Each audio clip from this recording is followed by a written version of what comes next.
good morning, good people. It is a new day. Today is Wednesday, July 21st, and this is this week Access Denied, MNPS versus everybody. We got a lot of good topics to talk about today. We'll talk about the Delta variant that's finding its way circulating around and getting you guys' opinion. We'll talk about what keeps you up at night. Is now we have 20 days before we go back to school. A lot of kids will be starting on August 10th. Some will be starting a little bit earlier. We'll also talk about, as we think about learning laws, we'll talk about just how has everything gone since we went to the board and we talked about the personalized learning plan. We'll pull up an interview and an article that ran last night on Fox 17. And then we'll also talk about a poll that Fox 17 is running to get you guys' opinion on. And so, Sonia, just as we jump into, how has your week started off on this hump day? It started off okay. I mean, to be honest, I'm over here. The rabbit is messing with me.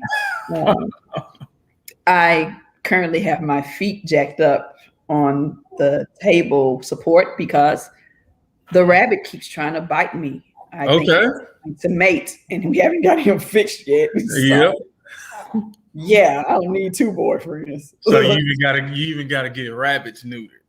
Yeah, dude, he bit me about 20 minutes ago. That's what they do when they're being aggressive and they're trying to show like dominance. Yep. He bit me, but I had to look at him and say, I don't do the biting thing, and I will bite you back. And he still keep on messing with me. So you better know it. Yeah. I think the week here has been good too. It's been, a good roller coaster. I had a chance to really do some housework and clean up, which I haven't done. I took a sabbatical for some things. Social media is coming soon. I don't know how that's going to work around the work that we do. They're taking a sabbatical from social media, but really been getting some good time to spend with my son, which has been good. We worked on my car, worked on him, took some assessments. He's been in science camp that ends this Friday, built rockets. He's building a solar car today. And so it's been a good summer, but it's 20 days before we start back school, 20 days. And so at first it seems when we start in June, like we got the whole summer. Now July 21st, 20 days. Yeah, I did some of that time with CJ too. We went bowling Saturday. I paid for it Sunday. Okay. But we went bowling Saturday. I've been having some back trouble and I paid for it. But it was some good time. He has the biggest dimples ever, and it just took me back. He was smiling, he was giggling and being silly, and it was his 15th birthday. Yeah, CJ in shape though. I seen a video. I was like, man, this guy can give me a run for my money.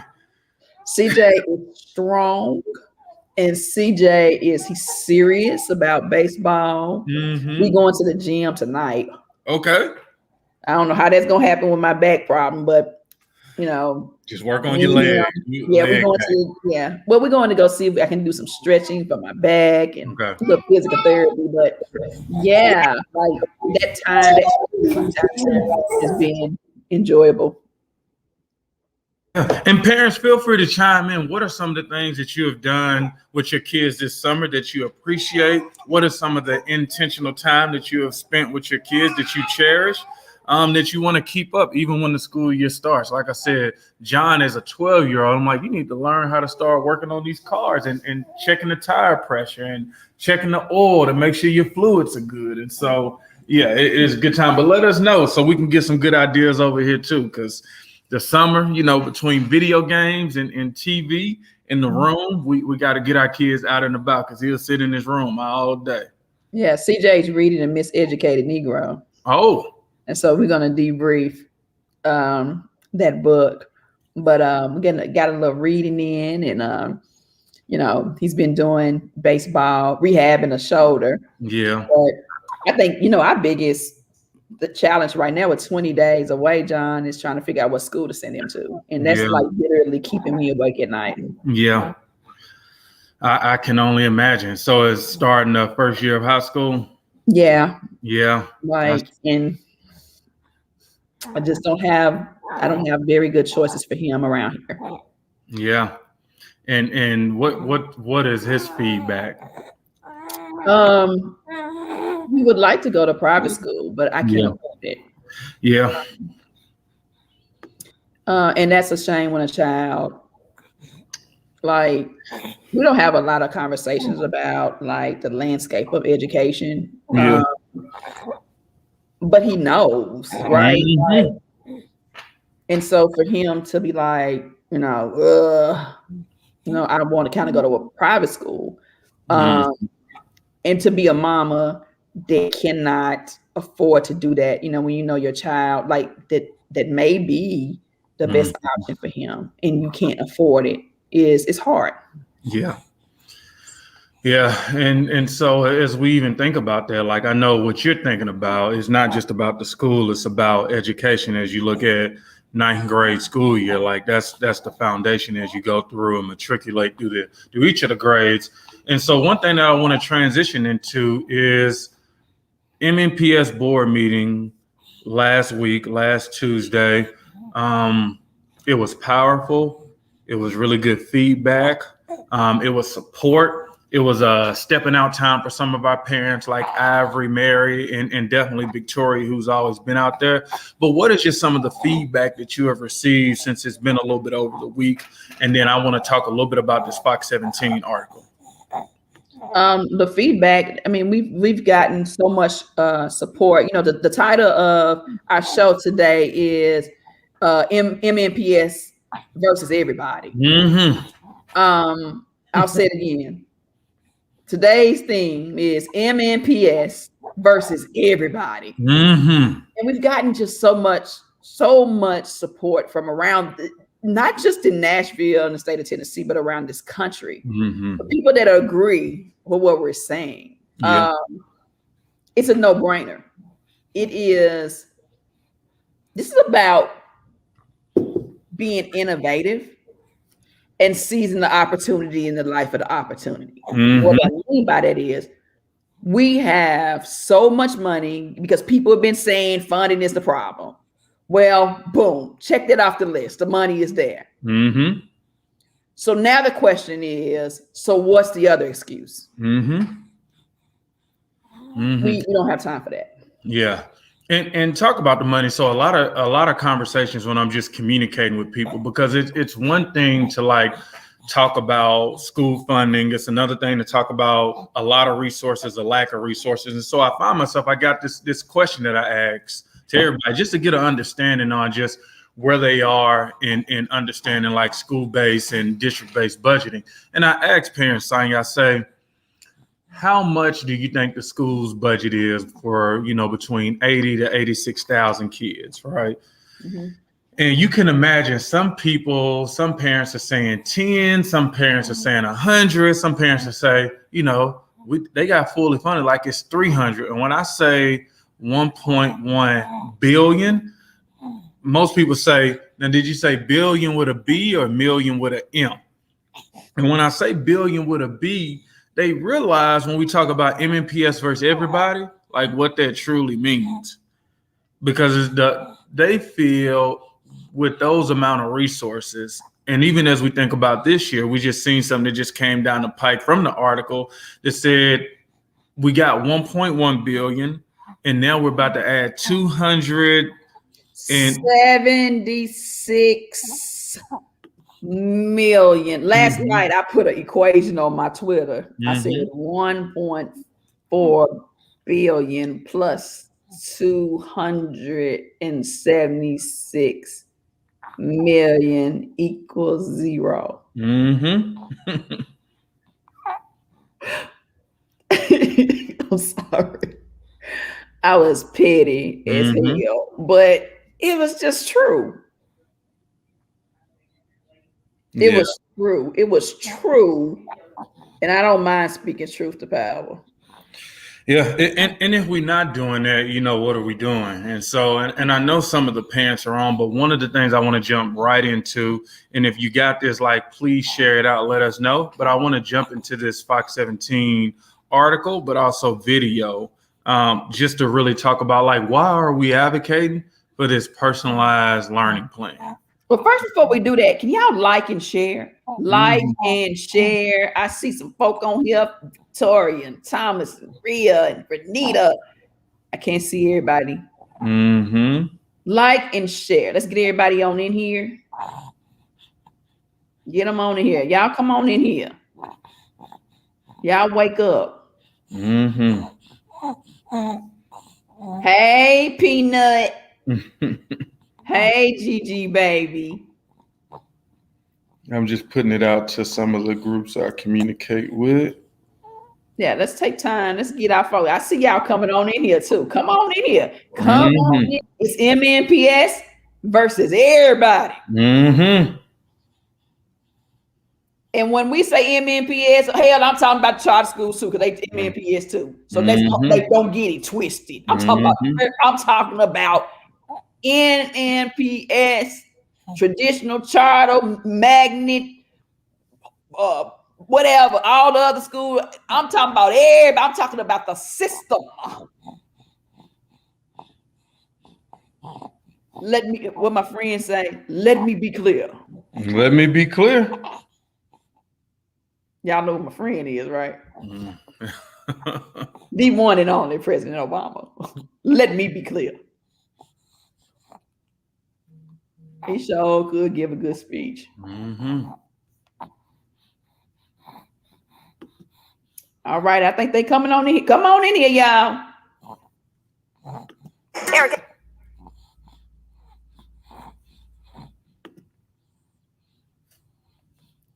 And as they're coming in, I think it's perfect time because we got the ad loading, and we'll get right to it. Let's see. Skip that.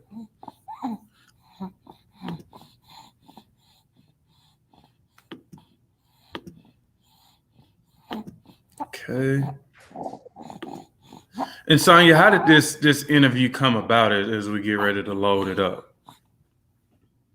This interview came out last week. We had a video on 517 that talked about our parents speaking at the school board. And it has been viewed probably close to 7,000 viewers. Wow. But I think 517 recognizes that this is a conversation that we need to be having across the city. A conversation. I appreciate them delivering the message from both sides very fairly. They allowed them to say what they needed to say, and they allowed us to say what we needed to say. And shout out to Erica Glover for her great reporting. But this came about because parents on last week organized, showed up with power, spoke out, spoke truth to power.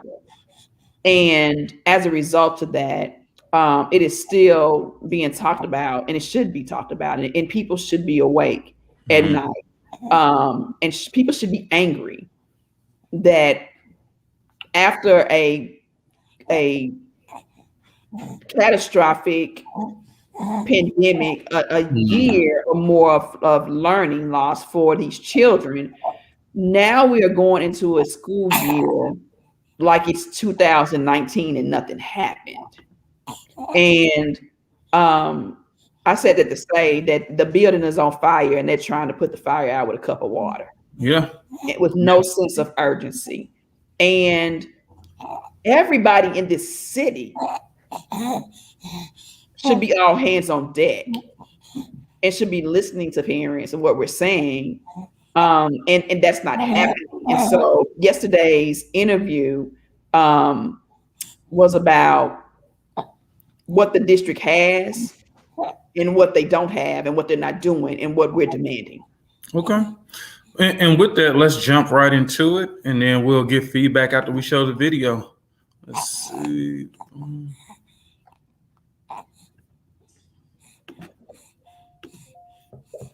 Okay. To learning loss while continuing to ask Metro schools for an action plan. John. We stand to lose a generation of children. Fox 17 News' Erica Glover live in North Nashville. You said you can't see it, Sonya? No, we can see your focus of the day. Okay, let me pull that through. Let's see. Okay, let's try this again. All right, let's see. Fox 17. What about now? Now you can see it. Okay, we'll go back. Nashville with an organization that says Metro leaders just aren't head back to the classroom in a few weeks, and parents are calling close attention to learning loss while continuing to ask Metro schools for an action plan. They say we stand to lose a generation of children. Fox 17 News' Erica Glover live in North Nashville with an organization that says Metro leaders just aren't keeping up their end of the deal. Erica. Well, Stacey, Propel stands for Parents Requiring Our Public Education System to Lead. And last week, concerned parents with this organization, they took to the podium to address Metro school board members head on. My son will be starting school in August. My fears for him is that the MNPS school system will fail him. Concerned Metro school parents with Nashville Propel are asking for the district to keep their commitment. A commitment from the district to meet with us monthly to give us updates. Instead, Propel Executive Director Sonia Thomas says they have not met since February. What we want to see is a plan for each student that addresses the learning loss, that includes actions and interventions and partnership with parents. Our education system badly battered by the ongoing pandemic. It's education loss that's been addressed by our state's top leaders. Nationally, that looks like a 50% reduction in reading proficiency, and a 65% reduction in math proficiency in third grade students. That sort of forecast is forcing an unacceptable future on our kids. How are we going to make sure that COVID-19's horrible impact does not continue to affect our children for generations to come?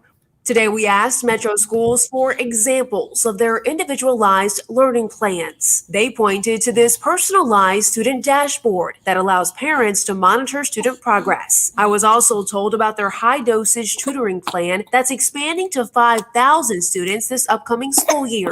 Do you think that's enough when it comes to a personalized learning plan? Uh-oh, we lost the sound. $76 billion to MNPS and charter schools, with a minimum of 20% going towards addressing learning loss. Part of that process reportedly includes parental feedback. Sonia Thomas also shared this statement with me in response to Metro's email to me. It reads in part, quote, Metro Schools is resorting to the same old way of doing business. Business as usual is identifying short-term stopgap programs, implementing them poorly, and calling it a plan. Reporting live from North Nashville tonight, Erica Glover, Fox 17 News, your Code Red station. Erica.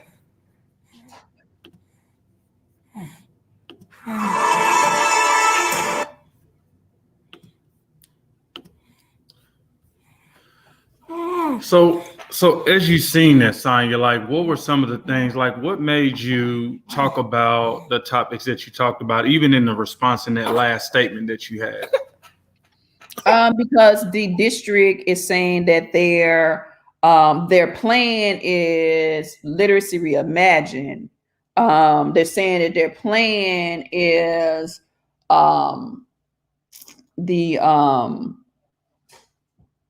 what is it? The promising scholars. And they're saying their plan is tiered instruction. Those are programs. They're saying that their plan is the dashboard. Now, most of us drive, right? Like most of the people on the side of my voice, you've been in a car, you drive a car, you operate a car. Well, my car got a dashboard. Every car got a dashboard. If your car ain't got no dashboard, yeah, you ain't got no car. But cars have dashboards. And it takes more than a dashboard to move a car. And that's what we're seeing. And so, you know, they're not taking feedback. We've tried to give constructive feedback, tried to meet with them. As a matter of fact, as the reporter just reported and confirmed, like what we're saying, in order to have access to those funds for learning loss and Right. to be able to get those funds rightfully, Right. they are required to engage with us. Mm-hmm. And they're not. They committed to engaging with us, some months ago. Yeah. And have not engaged with us since February. To them, our cry for help and our concerns are just whining to them. Mm-hmm. A baby whines when they need something. When they have a wet diaper, when they're hungry, when they're sick. And our children are dying out here. So if you want to say we whine and kiss my ass, excuse me. But when we have children, we have literacy rates in the teens, and you say that parents are whining, what does that say about you? Yeah. And I go back to Miss Sweat that stuck with me. Victoria and Ivory's story stuck with me too. But Miss Sweat had a plea as a grandmother that her son was entering the 9th grade, like your son, and she needed help because he was not academically on the right path. I saw that kid. Like, that kid is amazing, right? He's well-mannered. He's very active, but academically, that's what we all talk about, like struggling. And so as she walked out, I was expecting somebody to walk out there and find her and say, thank you for talking to us. Like, let me get your information. But instead, it was business as usual. Yeah. And everything they're proposing, there's nothing different from 2019, except you're required by the state to implement a science-based literacy program. But what you gonna do with it?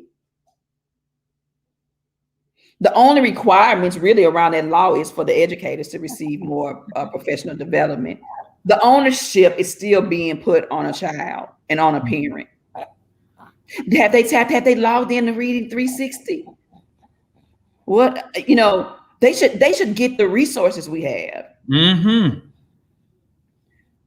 That's fine once you have the foundational plan around that child to also include the resource. And what we're asking is for the comprehensive plan around that child that's going to happen at school, tracking that progress and partnering with parents so that we can be able to use your resources. Right now, I don't care how many resources you give us. If we don't understand what's happening in those buildings, if we don't understand what our child needs, a resource is just a link. It's just a resource bank. And so, we need to know get off my sofa. Sorry. The rabbit. The rabbit. Jump in. Yeah. So a lot of people would say, the property values in Nashville shot up, right? And they said they're going to take, the property taxes and really invest it in the education. And they did it. 1.1 just from the city. That's close to half of our city's budget. And they invested into education, right? And these are property taxes that are coming from homeowners, but also, even if you rent, you are investing into the property tax because your rent has continued to go up year in and year out. So you might not be paying them directly, but you indirectly paying it. But as we see parents, and it's a poll out, and if we can post that poll on Fox 17, and the poll simply asks, are you dissatisfied or are you satisfied with the learning loss programs from the city? And I want parents to take this, because it's one thing to think what parents are satisfied with, or it's one thing to think what parents know, but it's another thing to see polls, although non-scientific, but say, man, on this poll, parents are leaning towards how dissatisfied they are. And again, the money is there, right? 1.1 billion, that's half of our city's budget. 273 million that has come from the state. Close to 400 additional million that has come from the federal government. So the resources are there. We always say, like, we're making it rain. Like, who knows what $1.6 billion can do in 1 year, right? But where is the accountability to make sure with that money that we're getting a good return on our investment? Some people only buy Shell gas, right? They don't go to Z-Mart because they say the Z-Mart gas, both of them are gasoline that go in your car, but the Z-Mart gas is not quality, right? And so you find people going to Shell, BP, Exxon, some of the name brand, because they put more quality. It's not just about the gasoline. They put things that actually help clean your system. And so when I think about our school system and the return on investment that we're getting for real kids, we're not seeing it. And maybe it's coming, maybe it's coming. Right now, we just don't see it. Mm-hmm. The things like the dashboard, like that's things they already had. Yeah. Hold on, say that again. The dashboard is information they already have and already had. The school system already had access to that. Like, what we need to celebrate is finally they've come out of the dinosaur area and put it in electronic format, right? Mm-hmm. Like, that's good. Because you got to show progress in your infrastructure and your technology. But this is information they already had and they already knew it was dismal. So us asking for a plan, let me tell you something. This has been going on for many years. I can remember when we publicly asked them for a plan when they were doing the school consolidation and they wouldn't answer us. Mm-hmm. And so their plan was to consolidate the schools, save money, and basically put,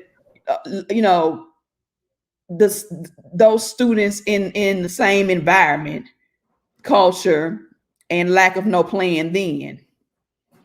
And so what we did was we continued to ask the same question about a plan, but we're demanding, and we've brought to the table a solution of personalized learning plan. Like, we're not demanding something that we didn't put the work into. I'm talking about we spend months talking to experts, doing research, creating a children's cabinet to recover children from learning loss. Like, this is not something we woke up and decided needed to happen. This is something that we started like when COVID hit, when the tornado hit, along with some other city leaders around this country. We started this whole process before anybody was talking about a solution. Hell, they were still trying to figure out how to get people on the computer and get them a computer. And so this is not something that we woke up last night. This is something we have thoroughly thought about. And as a matter of fact, shout out to the other districts around the country who want to partner with us and look at this plan and make it. We're open to making it better. Like, there's something that they may see that we're not seeing, to make it even better. But they understand the sense of urgency. They understand that the building is burning and we can't keep on putting it out, the fire out with water. Yeah, and I think Victoria says it best. She says we're getting Z-Mart education plans from the district. Now I said, no plan. We're getting programs. Yep. It's like going to the YMCA. They got programs to work out. Like, okay, I'm gonna go to the gym because they have programs. They've got an aerobics, Pilates. They may have a cardio program. Which one of those programs gonna work for me? And what's my diet nutrition plan? What exercises do I need for my upper gut, which I'm struggling with? Me too. How much water do I need to drink? Because the amount of water intake for Sonia is different for John. The amount of protein intake is different. And then what is my weekly goals? And what's my progress to that? What's my monthly? what's my quarterly, what's my yearly, so I get to my goal. Same principle in school. Same principle. So just as parents, like that, and especially I see Sasha's jumped on here. We still got Victoria, we have Thomas, we got Alicia Crump, we got a new one, Miss Johnson. Good to see you on here, first time commenting. But what are you guys thinking? Is the quality there? If yes, where is it at? Because I want to talk about that. And if no, where does it need to be at? Because the feedback is super important to make sure, we did our campaign call with our parents last night, and it was evident on that call, like it was a point of view that continues to be strengthened. We saw the video early on in Access Denied today where the reporter talked to Sonia, but she also talked to the district and just put out there, we talked about, as a district, we talked about high dosage tutoring, and we talked about the student dashboard. Kendall Maupin, a parent, just commented, says, tier teaching as a group instead of one-on-one tier teaching is a joke. You're right. It's the same thing we've been getting. The RTI. It's the same thing. Tier 1, tier 2. It's the same thing. You're right. One child, unfortunately, is still struggling with counting by fives, while my child is struggling with 2 processed word math problems. So she is told just to read more. That is what we're getting. Girl, that is what we're talking about. Nothing's changed. They're still talking about the RTI stuff that they still don't even know how to implement. They're not even doing that right. And so we're telling you, hey, you have to look at these children as an individual. And that is the perfect example. You can't do tier interventions in a group like it never works. You got to look at each child. Or you'll never get it right. You'll always leave, and it's not acceptable to always leave children behind. It's not acceptable to always have low performing schools. It's not acceptable. It's not acceptable, period. Again, like I never forget somebody told me it's going to always be low performing schools, right? That's like somebody telling me, man, there's always going to be slavery. Like who would ever thought in the 1600s or the 1800s that it would go away? But when you got a standard, right, and you hold people accountable and you know your child's worth and you know how much the school system spends, you start to say, we don't even need to have that conversation because kids are reading on grade level. Again, I'm looking at the numbers now. And in 3rd grade, in one of the districts in Metro, the reading proficiency rate is 16 to 17%, maybe even 13, but I'm gonna give it 16 or 17. And so the kids are reassessed in the 8th grade, Sonia. Do you think that score went up, went backwards, or stayed the same? It went down. It went down. Even at that low number, it went down. And for us to see that and not think it's a pandemic around this, around kids who leave the school system in 2000, 2003, 2010, now they have kids who are entering the school system and getting the same, if not less than what they got as an education system. It's not going to work. So when we say bringing A, B's, and C's home on their report card. Come on now. So don't let that fool you. Show me your work. See, they make children show they work in mathematics. I see you, Mr. Mees. You make the children show they work. Show me your work with my child. Show me I want you to the same thing you required out of my child for them to show their work. Show me your work. MNPS. Mr. Me says, I want to log in from my tutoring page this time. I definitely believe in personalized lesson plans. Each student is an individual and retains information differently. Thank you for that.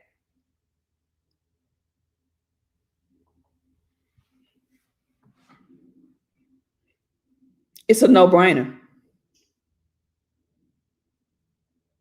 It's a no-brainer. This is a plan for those who are struggling and for those who are not. How often do you hear parents say, my child is doing pretty good, but they're bored? I feel like they need to be pushed some more. Mm-hmm. Yeah, and that's one thing we talked about on the team call. It's not just about the students who are behind. It's also about if your student is behind on some, but they're excelling in some. How do we even grow that muscle? Like, how do we invest in that? Like, they may be ready for science, so they may be really good in math, but in order to really succeed, they need that reading component, which they may be struggling in. Olivia says, have we heard of Bright Path tutor? No, we haven't, but maybe that's a phone. Oh, y'all, this is my Pandora, my YouTube. Maybe parents, should we reach out to Bright Path tutors? I think we should. Let's interview them ourselves. They're gonna be working with our children. They're gonna be, hopefully they got a plan that they can show us. Mm-hmm. You got to start demanding that people show you they work. Yeah. And I look forward, I know Shamish jumped on here, but look forward to talking with her. We had a good conversation around the work that she's doing in District 1 and coming up with an opportunity to really talk to her parents. She talked about some of the challenges and the struggles that she has, but also talked about her love for the work. And I think that's what we need, like all hands on deck, and realizing that it's a problem. And so one of the things, Sonia, and I want to get your experience, and I know somebody just posted a big comment, but as we get ready for the school year, and I'd be remiss if I didn't bring it up, even though, you know, I've tried to ignore it, thinking it's going to get better before it gets worse. But as I think about back to school in 20 days, this is on my mind when I think about Corona, when I think about the Delta variant, as we think about a lot of what we lost in learning loss this past year. How are you feeling? Do you think this is something that's going to show up in the new school year, the way the cases are going? I said it months ago. This is not over. What is the plan if we have to shut schools down again? This is not over. I'll give you a prime example. Yesterday, I was reading articles. I love reading articles. You have to read stuff that's interesting to you too. So I love articles more than anything. So shout out to the great reporters that write many of the articles that I love to read. I'm depending on you. And one was about, I think this was a CNN alert I got about the Olympics. Okay. A lot of the athletes are coming, like some really high profile athletes. I want to be empathetic to them. Their dream of participating in the Olympics has been shattered because they have tested positive for COVID-19. There are also athletes who have been vaccinated. So I said it to say, and I'm not saying for or against vaccinations. Don't go there, because you can get a flu vaccination and still get the flu. That's nothing new. I've been a nurse for 25 years almost, a licensed nurse. Any vaccine you get, it's still probability that you can get whatever that is, especially if it's a virus, because viruses have a mind of their own. I like to say they're RNA viruses. So they replicate. They can replicate and change themselves. They're like little chameleons. That's what makes a virus scary. I say that to say, this is not over, especially if we don't have the herd immunity that we need. I'm 45. And I had chicken pox like hell growing up. And so they developed a chicken pox vaccine. You hardly ever hear anything about chicken pox. It's because we have herd immunity. And what they're saying is the same thing needs to happen for COVID-19. You need the herd immunity to slow the virus down. And we have so many people who are against the virus. And I'm not promoting the virus, the vaccine, and I'm not saying you should or you shouldn't get it. I'm just giving you the facts because you do need to understand how this can affect education. Meaning this virus could go up in numbers again if we don't have enough people vaccinated, and your schools will be closed down. To Dr. Battle's defense, that's going to be a decision she's going to have to make. She can't play with people's lives as far as their health. She has to depend on public health officials to help her with that. And that's a hard decision to make. And we've always supported her decision about that. So that is why I believe that's the evidence that I want to provide of why I think what I think. I believe that there will be a time where we may have to shut down school again, just like we do with the flu. There's been instances where we had to close schools, for a few days because of this is a flu. Private schools do it all the time. My children in private school, like all that bullshit they be talking about, private schools be staying open. It's a lie. I mean, I was monitoring the whole private school thing the whole time, and private schools did close during pandemic. It's just that they just set up to just keep it moving. So all that lies, like you got to question everything and everybody. Like I was calling parents and friends and it's like, hey, did y'all have to shut down? They're like, yeah, we shut down a few days, or, no, we hadn't shut down because we have, I think Brentwood Academy, my best friend's child has a child at Brentwood Academy, and they had the lowest closure rate that I saw. It was because of the way that they had their classrooms set up. They had a huge campus. They were able to have small silos of children, which that helped them to not shut down that much, like other private schools. So I believe there's going to be a time where we may have to close. Yeah. And it's going to impede. It's going to impede the education. So we're in trouble. Yeah. But I think that's the reason we have these conversations, right? Because we need to keep our parents notified around what's going on. Like we need to get their feedback. One parent says the reason why math went down during COVID, maybe because 3708 or 703 areas did not get computers up to 4 months into school. And some, she meaning the computers were subpar, meaning that like history repeats itself.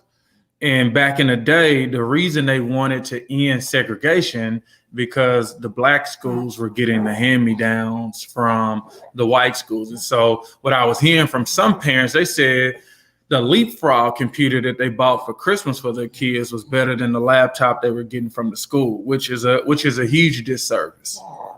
It's true. I mean, my daughter had a computer that was old. I mean, I talked to some teachers that was saying that they had to distribute those old computers. And it's like, I don't know if I'm real upset about that. Like, if it's working, like, fine. I guess I'm more concerned on what you're going to do with the stuff in the computer.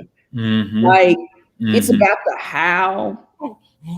Somebody on my Twitter always say that, like the what and the how.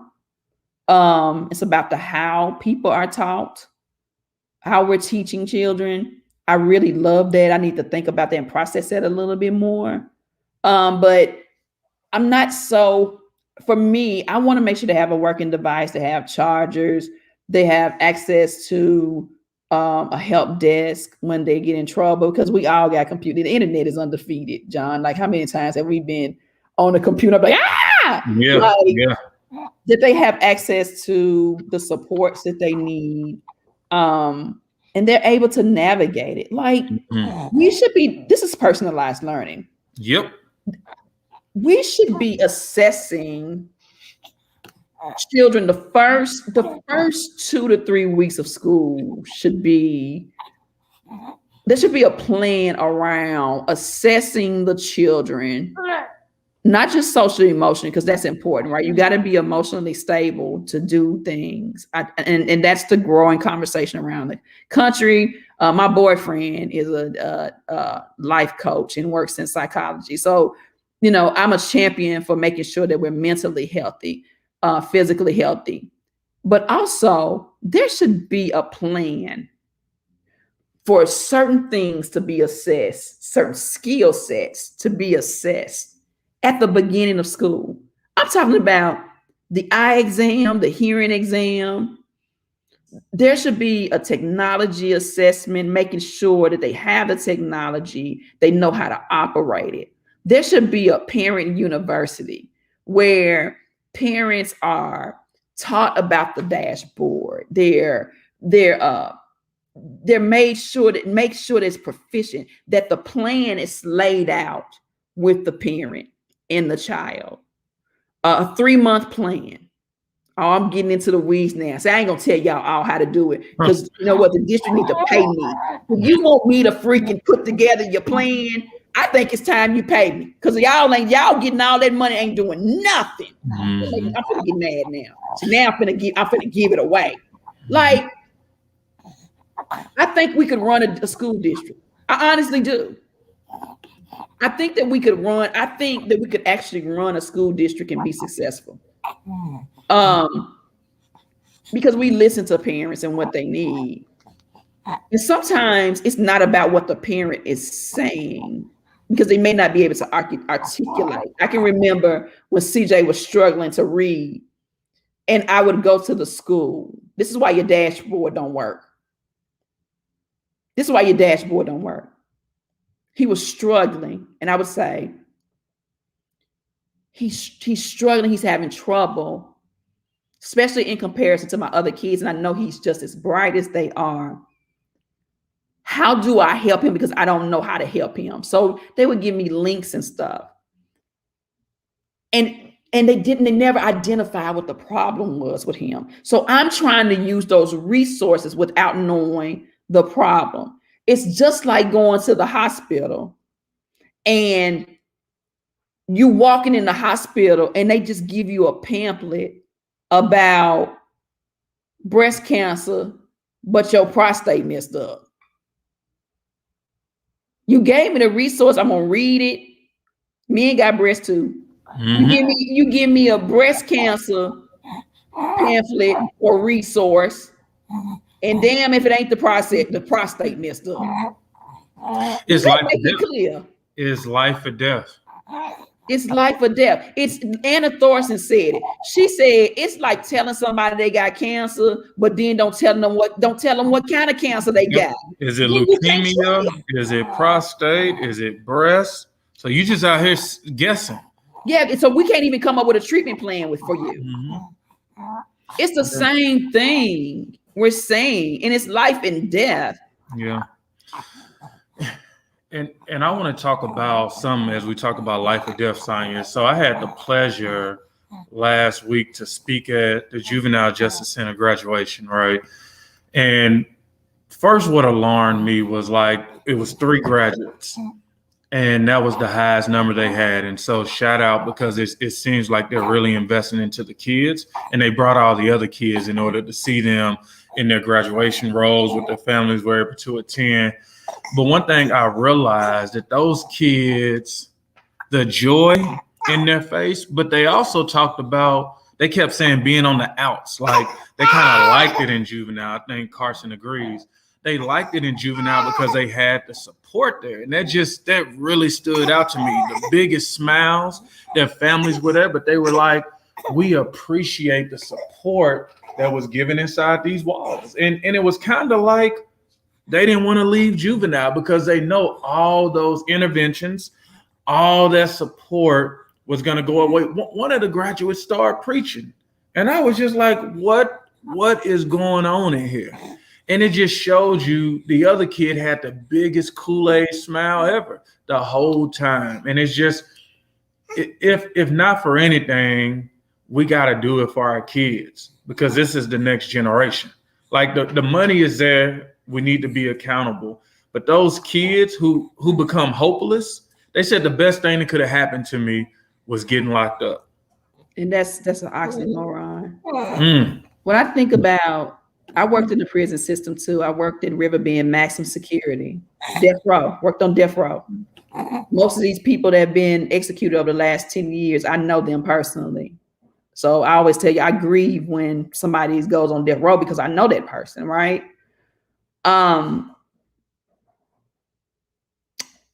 When we think about literacy, our own federal criminal justice system has realized the injustice that has happened with Black men and boys, that they were not taught how to read. And so our own federal criminal justice system has a mandate to screen people when they come into the prison system for dyslexia. Our own federal research it. If any reporters are looking at this might be a story that you might want to write about. Is it pertaining to the literacy crisis? It's a national conversation.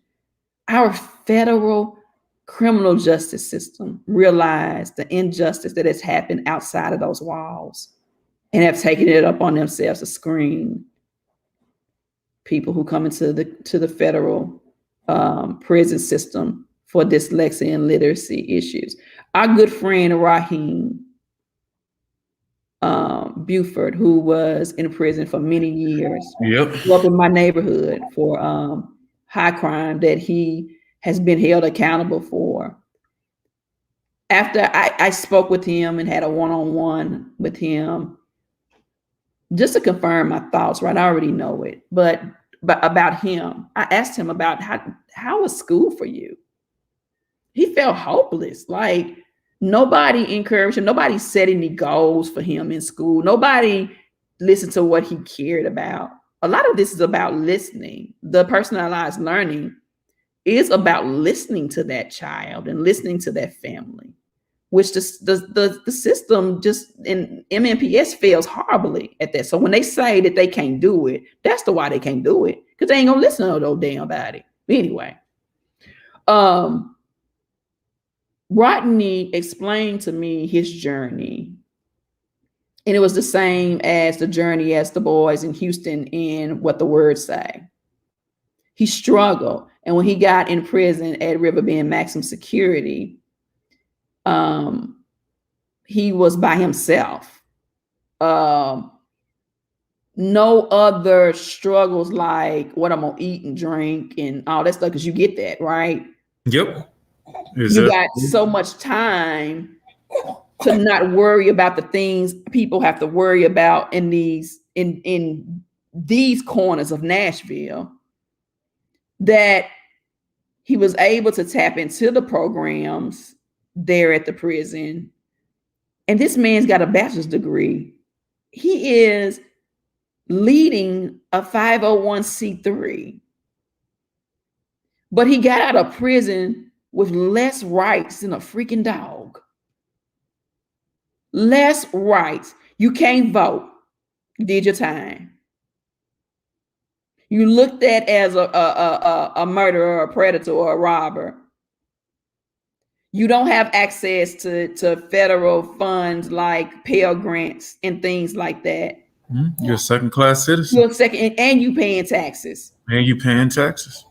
You do the crime, you do the time. But even when you do Black, the time, only if you Black. And I mean, John, so, that's profound. Shout out to you. Although you didn't have that particular journey. Right. We need people like you, Black men, who, and white, there's a lot of white men have been through stuff like that, who are examples for our Black children. We need you, but we need people in general who tell their story, who push through and persevere, and who go back to let these children know that they have hope. Because the system right now is a hope stealer. Yeah. Yeah, but I think that's all of us, though, Sonya. I mean, all of our unique experience. When you think about Thomas and Torvis, yourself, Rhea, like we have all had unique experience, and the reason we can support and be on the side of everybody versus MNPS is because we get why the fight is important. We get what it means if you don't fight, if you just let things happen. The city of Nashville is changing, whether people know it or not. Well, everybody knows it because you can't drive far enough and see that things are changing. You know, it's a meeting out east where they're moving people out of an apartment complex that I'd been around even before I was born. And I think when we think about education, that's why it's important for everybody to be a part of something that's really advocating for the kids. Because if you ignore it and they come for people, it's cool. Like it's like that was them. But once they get them, they're gonna come for you too. It's just part of the circle. And so we can choose to ignore it, and then it can hit us when we least expect it. And by the time we try to ask for help, you know what happens? Nobody ain't around to help because we left them helpless, and now that's made us helpless. It has, shout out to the juvenile justice detention people reached out maybe a couple of months ago, and I need to get back with them asking for our help. Mm-hmm. They asked for our help, and we're going to help them. We just got some other things that we got to do, but we're going to partner with them. And we're going to organize their parents, and we're going to help their parents to demand better for their children, because even the juvenile system realizes that the education system, it's not working for children. And I want to end on this note, John. There's a difference between supporting and holding accountable. Last week, we heard the school board members give their public verbal support for Dr. Battle. Let me be clear. We support Dr. Battle, but we're going to hold her accountable. I support my children, my family, and my friends. But what is support without accountability? You have to do them both if you really care about somebody's success. And if all 9 board members really support Dr. Battle, they should be asking her the questions that we are asking. First of all, the questions that we're asking are the right questions. We voted those people onto those boards, the community did, and I'm going to say the Nashville Propel is nonpartisan. But parents and community members voted for those elected officials to do 3 things: to make sure that we have a budget that is followed, we have a full funded budget, it's followed, and that there is integrity in that budget, to make sure that we are having, seeing, and knowing and feeling academic achievement, and they're there to manage and advise the director of schools. And when you manage, when you advise, you have to give feedback, and that's support and accountability. We are not seeing the accountability. We heard your support, and we also support. But we are also holding those who are making decisions accountable. You cannot do one without the other.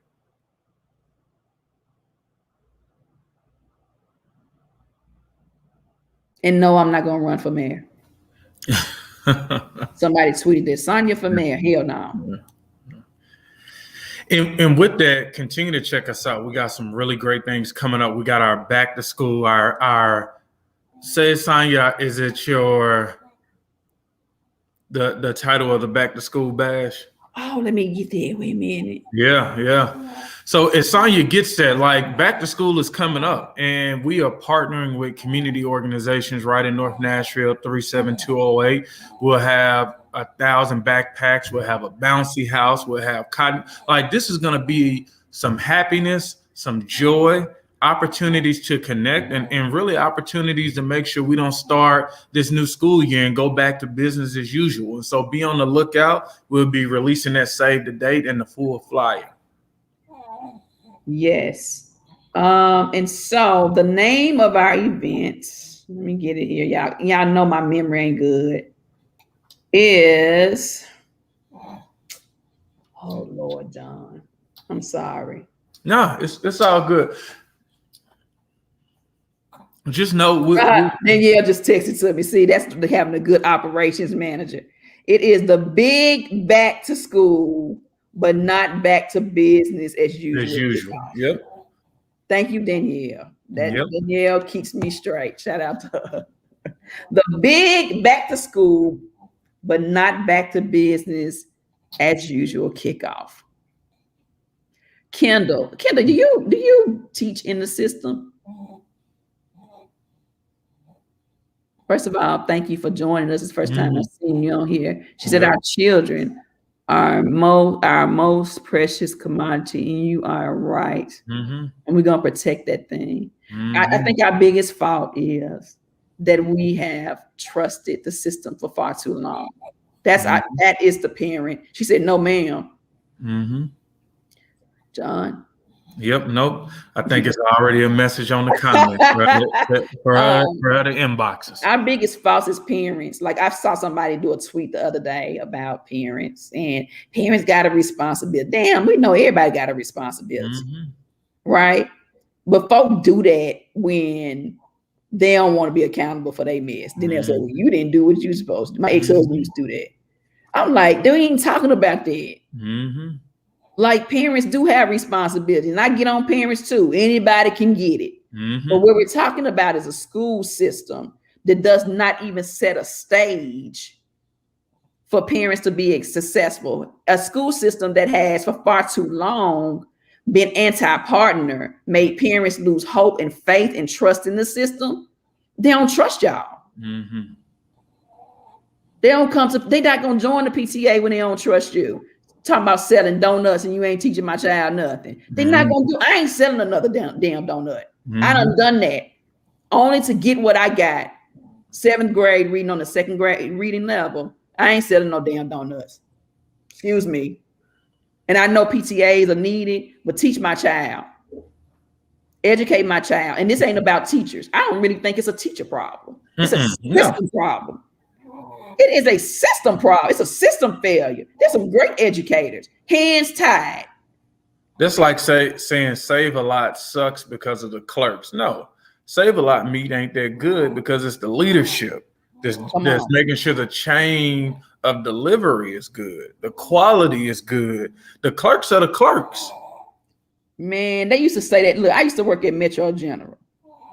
When I tell y'all, I worked with some kick-ass nurses. Baby, if you got a gunshot, if you were sick, I saved a man's life one time because he was watching Good Morning America, and I came in to do my assessment. He had a pulmonary embolus. So we did some kick-ass work over there, but the system, the hospital had issues. But it had great physicians, great nurses, great staff, but always got a bad name. And thank God that stigma's being lifted off of that hospital because it's a great hospital. I'd go to that hospital. I took a kid to that hospital in January. I send my family member to that hospital. But you got to do the work. Dr. Weber has done the work at Metro General. He's shown his work. Come on now. And implemented individualized care prevention plans for the patients. Wink, wink. Yeah, I know they've saved the life of a patient who was stage 4 cancer. Went there, still alive. So my friend, one of our mentors, John's old pastor. We may not agree on everything. He'll cuss me out and I cuss him out. But Dr. Reverend Enoch Fuzz. Metro General has saved his life. Mm-hmm. So we say that to say, when school systems do the work, they listen to the people, when they have great leadership, when they want to partner, when it's not them against us. And right now it's MNPS versus everybody. Then we can give grace, come to the table. And we're willing to give grace. Come to the table, Dr. Battle. Come to the table. Let's have the next report out to the public.